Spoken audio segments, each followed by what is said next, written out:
Assalamualaikum warahmatullahi wabarakatuh. Selamat datang kembali di channel Grand Agriculture Indonesia. Teman-teman tani sekalian, khususnya petani padi di Indonesia, sering kita mengalami yang namanya tanaman padi kita kerdil pertumbuhannya. Bahkan terjadi penyakit pada tanaman padi kita. Penyakit kerdil ini ada macam-macam faktornya. Bisa jadi dari pH tanah yang asam atau karena terlalu banyak perendaman. Yang kedua, bisa juga disebabkan oleh virus atau juga bisa karena disebabkan oleh serangan hama penggerek. Nah sahabat tani, kalau kita melihat promosi dari berbagai jenis merek, baik dari jenis pupuk ataupun jenis lainnya, yang dipasarkan oleh teman-teman ini banyak sekali macamnya. Dan terkadang kita sudah memakai berbagai macam merek ini, tetapi penyakit ataupun penyebab dari kerdilnya tanaman padi kita itu juga tidak terselesaikan. Di video kali ini saya mau memberikan solusi bagaimana membuat tanaman yang kerdil ini untuk bisa subur kembali atau aktif kembali pertumbuhannya. Kalau mungkin menggunakan bahan-bahan ataupun unsur yang mahal, saya tidak akan merekomendasikan. Karena kita harus menjaga bagaimana petani tidak terlalu besar biayanya untuk mengelola tanaman padi tetapi hasilnya sangat maksimal. Nah teman-teman, saya hanya merekomendasikan 1-2 bahan yang bisa kita gunakan untuk mengendalikan serangan hama ataupun penyakit yang bisa menyebabkan tanaman ini kerdil. Yang pertama, saya merekomendasikan menggunakan garam laut atau garam krosok.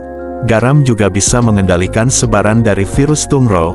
Kami dari bertahun-tahun selalu menggunakan yang namanya garam krosok, selalu menggunakan garam ini baik dari sebelum tanam sampai dengan sebelum panen. Dengan adanya garam krosok ini minimal bisa memperbaiki atau mengikat residu-residu sisa kimia yang tersimpan di dalam tanah pertanian kita, apalagi di tanaman padi yang metode budidayanya selalu direndam air. Nah ini banyak sekali pertanyaan-pertanyaan yang masuk di kolom komentar, bertanya tentang apakah yang perlu dilakukan atau sebelum menggunakan garam krosok pada tanaman padi kita?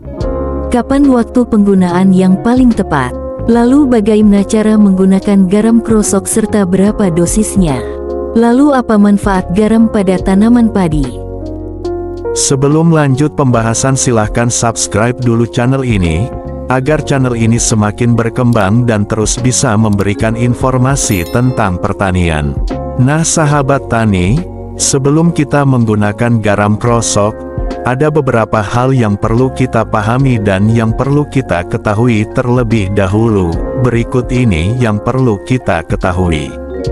1. Persiapan lahan, memastikan tanah terkena asam-asaman. 2. Cara penggunaan garam krosok. 3. Tips dan himbauan tentang garam krosok. 4. Manfaat garam krosok untuk tanaman padi. 5. Waktu penggunaan yang tepat.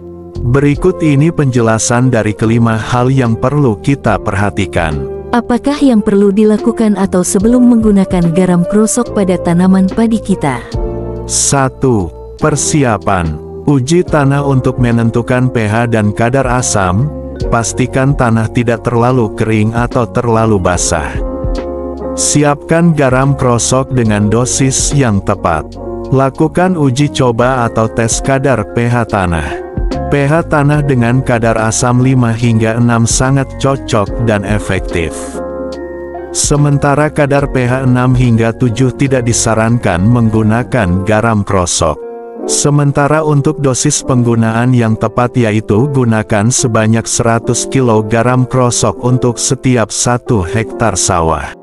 Kapan waktu penggunaan yang paling tepat? Waktu penggunaan yang tepat yaitu sebelum musim tanam atau setelah panen untuk mempersiapkan tanah untuk musim tanam berikutnya. Kemudian bisa juga ketika tanaman padi berusia 1 hingga 3 minggu setelah tanam atau ketika muncul tanda-tanda tanaman kita mengalami gejala asam-asaman. Lalu bagaimana cara menggunakan garam krosok serta berapa dosisnya? Sementara untuk cara penggunaannya yaitu taburkan garam krosok secara merata di atas tanah dengan dosis 100 kg. Bisa juga dicampurkan garam krosok dengan pupuk lainnya seperti urea, SP36, atau pupuk kompos. Aduk tanah hingga kedalaman 20-30 cm untuk memastikan garam krosok tercampur rata, dengan menggunakan traktor atau mesin pembajak sawah, lalu airi lahan dengan air secukupnya. Sementara untuk yang terlanjur terkena asam-asaman bisa dilakukan dengan penyemprotan dengan dosis 15 hingga 20 sendok makan dengan satu tangki spray atau 16 liter air. Semprotkan dengan cara kabut atau tidak terlalu kencang, lakukan di pagi atau menjelang sore hari. Lalu apa manfaat garam pada tanaman padi?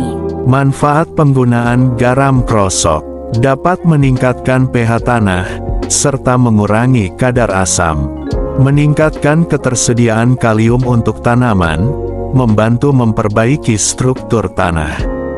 Sedikit perhatian atau himbauan, jangan menggunakan garam krosok berlebihan. Pastikan tanah tidak terlalu kering atau basah, dan pastikan tanaman terkena asam-asaman. Bisa juga konsultasikan terlebih dahulu dengan ahli pertanian sebelum menggunakan. Gunakan garam krosok dengan kadar Kc minimal 95%.